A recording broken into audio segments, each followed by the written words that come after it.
Hello everybody and welcome back to my channel. It is Binky and we move on. So yes, we are still working on room 1015 and it looks like we are on to Purple Mantra. I completely got that wrong because a lot of this is rock and roll, but then I re-looked at the viewpoint of the creator and it's also meditation, which makes sense. Mantras. It's like, there you go. I was just thinking the rock and roll and going, oh, let's guess. Got that one wrong. So this one is Purple Mantra, and basically when sound and spirit collide, creativity flows, inspired by the eternal search for higher consciousness. Purple Mantra invites you to step out of the noise and into a space of pure clarity. Nice. So as to calm the mind, reconnect you with your inner rhythm. Yeah, I need some of that because it's always so noisy out there. You know what's funny is when I'm editing, I realize how noisy it is, but the reality is I'm so used to it, I'm just like, what? Oh, and then I'm like, oh. So there you go. But the unexpected blast of incense that purifies your thoughts, the purple scent of lavender touches your senses and calms you down. Interesting. So the head notes are lavender, freesia, pink berries, heart note, iris, floral transparent. That's interesting. Floral transparent. Okay. And clary sage. And base note is incense, myrrh, ambroxan, musk. Okay. So, yeah. Sounds intriguing. Yep. You can smell something coming that already. I need... Woo! Yeah, that incense comes out immediately. I was like, oh, yeah. And sage. Yeah. Interesting. So immediately I ended up getting, I just tasted it. Tastes actually like cola. It's so bad. It kind of does. It tastes a little bit like cola. I don't recommend eating it though. But I need to start doing that lower. Anyway, I get the incense. There was sage, correct? I don't want to look at the notes yet. I think there was sage. Oh, wow. That's an intense incense. I swear I'm getting sage. I rattle off the notes. I don't really pay attention. I saw ambroxan. So there you go. Incense, I got that. This one's interesting because it's sweet, yet grounded and earthy and incensey all at the same time. There's a lot going on here, and it's not bad. There's just a lot going on. I'm trying to figure it out a little bit. This is something that you would definitely smell in like a mystical shop. You know, if you have been into one or something like that, you would definitely smell these scents in a mystical shop. They may have a scent similar to this, or you just walk in, all the scents mixed together to create this. There'll be like incense burning. There'll be various things like amber or lavender or things like that. I used to go as a kid, well, a teenager. We had one in my smallish town, and it was cool. And I was like one of the only people who would go in there, you know, and I loved it. And I got some really cool jewelry. I would like save up money to get these pieces of cool like jewelry made out of stones and stuff. So yeah, this is what this reminds me of, is going into that shop and like saving up my money and going, oh, it's still there, I'm gonna get this, you know. I was really big into that, and the different rings with the stones. And so this is taking me back to that. I would work so hard. I'd work overtime, and it was illegal because I was a minor, but I did it anyway. So I didn't get in trouble. And just so I could buy that, you know, that piece of jewelry, that ring, that necklace. And this is what this is reminding me of. Wow. So let's try it here. Ooh. Okay. So getting a little bit of the musty. Like, this is so strange. And that wasn't a bad ooh. It's just I'm baffled by this one. Yeah, there's something in there that I'm just like, what is that? What is that? You get that incense, you get the sweetness of some sort of floral. I swear I'm getting sage. Let's try it here. Let's try it here. Oh, all lavender. It's a lavender blast on the clothing. So on the clothing, it's definitely lavender and sweetness. Very interesting.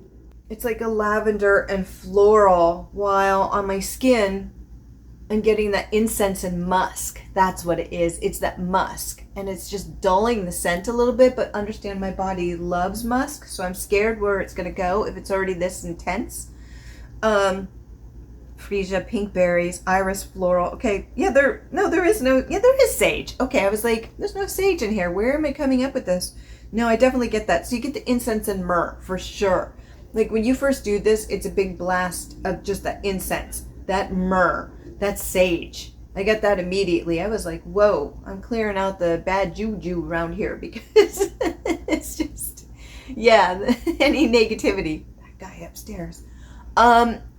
It will clear that out, I hope.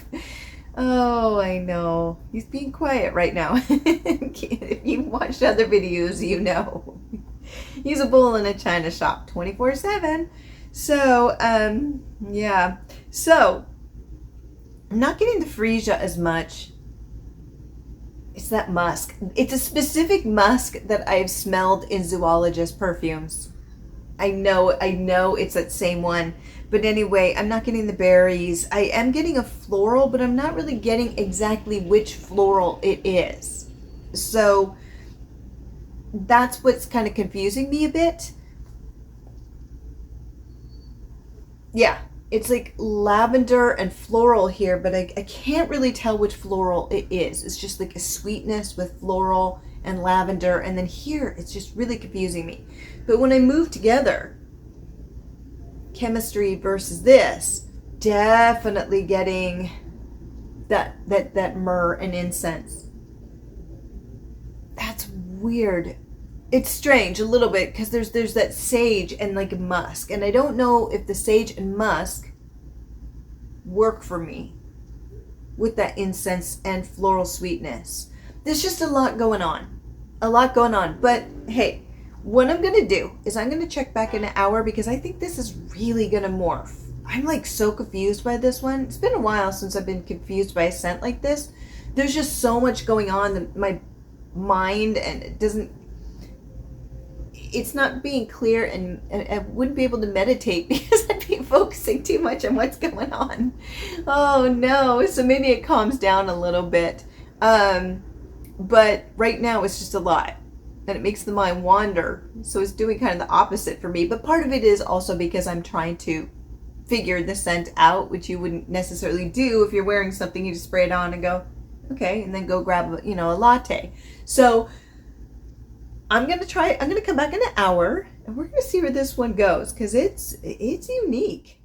Okay, so it has been about an hour, and I can definitely still smell this one. This one is very earthy and very incense-based. I'm definitely getting that when I move around still. That very much, it's just that incense type of thing going on there, like a mystical shop. But let's check out the notes. Okay, so it's very much myrrh and incense on here. That's all I'm really getting. Yeah, that's pretty much all I'm getting. So it's very simple on my body chemistry, but let's try it here. Okay, on my shirt, it is definitely incense and myrrh with lavender. So it's very interesting. It's very simplified at this point. I don't see it morphing too much, but what we'll do is see how long it lasts. You definitely get it when you move around. It's not one of the stronger ones of the group in my viewpoint, but I don't know. This kind of reminds me, just because I went through the whole series with zoologist, every single one of them, and this kind of is very reminiscent of like something like camel, but with me, camel went very dookie. I pulled out that animalaic. It was very Yeah, you remove that aspect and you have this. It just reminds me very much of, because zoologist loves incense scents, and so this is very much in that vein. It's just incense. Yeah, but it's not that strong. And you would think with incense it would be more. It's definitely still there. It's just really gentle, which is surprising with strong notes like incense and myrrh and things. And lavender, because they tend to really be a lot.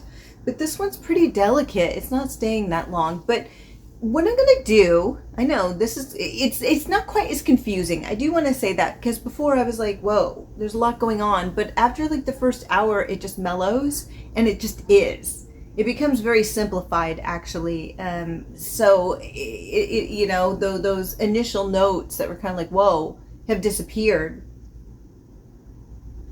Yeah, it really smells like going into a Gothic church right now, if that makes sense. But that's just it, except for here where there's some lavender thrown on. So yeah, this one's very simplistic in comparison to some of the other ones from the collection. But what we will do is we will check back in about 3 or 4 hours, because I don't think this is going to make the full 5-hour mark. It really isn't. For some reason, it's just not adhering as much as some of the others. But who knows? Maybe it'll hold on. So see you soon. Okay, so we made it. We made it to the 5-hour mark, and I could definitely still smell this one. It's still definitely there. It kind of mellows out a little bit. So before it went out to about here, and after like 1.5 hours, it was like about in here, and there's nothing wrong with that. I always want to clarify, there's nothing wrong with things being more a little bit of a personal scent. And I'm finding with room 1015 that a lot of them tend to stay around this area. They're not overwhelming, and I think that's great, actually, because, you know, not everybody on public transit needs to smell you. So there you go. If everybody did it, it'd be a wild ride. So I get it. You know, these are perfect. You know, it doesn't mean that they don't have, you can smell them. So they're there. They're just not overwhelming, which I think a lot of people will appreciate. Now with this one, because the notes are a little bit heavier, it might seem like it's not as wearable, but it actually is. But I found the longer that I wore it, the more that it just became an incense scent. And there's absolutely nothing wrong with that. But it basically is just what it turns into, is just for me, myrrh and incense. That's basically it. But let's try it on the chemistry. Yep, it's just incense, myrrh. And let's try it here. Incense, myrrh, and lavender.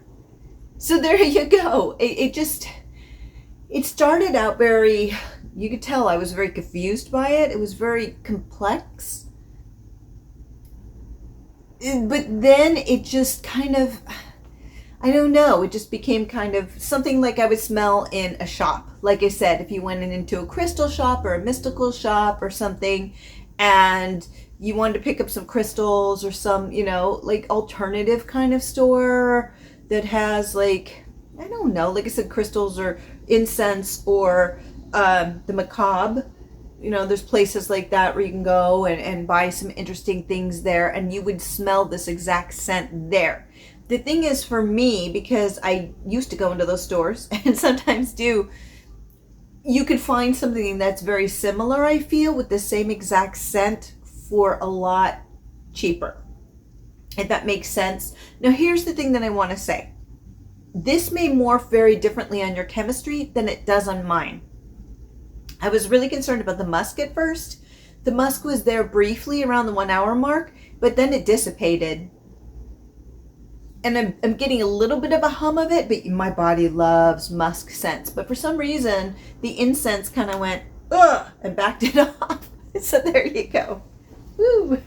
So that's rare. So it didn't overtake this. But the thing is that, you know, I'm very much aware of it just being incense. And I just feel like for me, personally, I could go into an alternative shop or, you know, whatever, mystical shop. Buy some tarot cards and walk out with a scent very similar to this for, you know, a fraction of the cost. Because I don't really, it started out with that complexity, but after the hour mark, it started to disappear. So it kind of lost some of that. Even though I was confused by it, it lost kind of what made it unique, I guess, if that makes sense. So it just kind of just goes to an incense scent on me. Hopefully for you, it moves on to something extraordinary, because chemistry plays a huge part in this, along with the way that your nose and happy scents, what you sense works. So, as I always say, get a sample. Don't blind buy anything. I mean, I do it sometimes, but don't follow me. But that's what I'm getting from this. So very simple. So if I were going to rate this one, where would I put Purple Mantra? I would give this a 5.5. And I know people are like, what? If you love these type of scents, you will adore this. I don't. It's just not my scent profile. It's a little bit heavy. I love Gothic churches. And this is what it kind of reminds me of. Actually, this reminds me more of a mystical store, like a crystal store, than it does like a Gothic church. It did for a while. I feel, I don't know. I just feel like this one's a little bit one note, and after a while, it it's still there, and it actually got stronger as time went on, which is strange. I feel like, I don't know. I just feel like after a while, it's too much for me, for my senses, because nothing breaks up that note, and it's just boom, unrelenting. And so I'm not, I want something on top of it to break that heaviness a little bit. So it's not necessarily for me, but if you like that kind of scent, you will love this, because it delivers. It really does. And you will adore this. I think it's just, this isn't a profile that I go for. There is one that I tried recently that was probably my favorite, and I don't like scents like this, but this was from Clue Perfumery with the candlestick. I think I liked that one a little bit better, because it actually smelled like a Gothic church. This is incense, but it's heavy because of that myrrh. I don't know. The incense with the candlestick was lighter and sweeter, but it also had wine component and cinnamon. So I feel that this one, I don't know. I feel like that suits me a little bit more, because I had that cinnamon and wine to break it up a little bit. So it was a little bit heavier with light notes. And I feel like that incense that was used was, this one's very earthy and plodding. And that's just not for me. That's just a personal preference. But if you like that kind of scent, you're going to be like, this is a 10, baby. And I hope you enjoy it. So I think if you really love those scents, you're going to adore this. But for me, I personally am giving it a 5.5 in my collection and with my tastes. So that's all these scores mean. It's all that means. It's selfishly about me. But that's the reasoning why. So there you go. Yes. But it was fun to try. I mean, I'm never going to get upset about trying new things, because there's things like before, like I'm not necessarily big into the green scents, but then when I went outside of what I know, and this is part of the reason why I started this channel, was to just have fun with other people with fragrances, but also try different things outside of my comfort zone. And I'm finding I wasn't big into green scents, and the more I use them, the more I realize I love them, and it kind of breaks up my gourmands and vanilla scents, you know what I mean, and florals. It's okay to do other things. It's just I know that I'm not big into certain notes, and I love incense sometimes, but it's not one that I reach for a lot. So there you go. That being said, I did want to mention that this one would definitely, I think, do better in fall or in winter, because it is a heavier scent, because it is a little bit more plodding. I think this would be great during that time of year. Also, some may say those scents tend to lean more masculine. I say wear what you want, but if we had to say what it was, I do think most people would see that this was a little bit more masculine. But if you are feminine, you love these scents, you spray it all over yourself and tell them, no, I like it. So there you go. So the next scent that we're going to be looking at is 1015. So this has to do with the actual name of the brand. So it's so fun. We've been going through this pretty quickly. Yes, I still love this. So with that, have a fabulous day, my friends. Bye!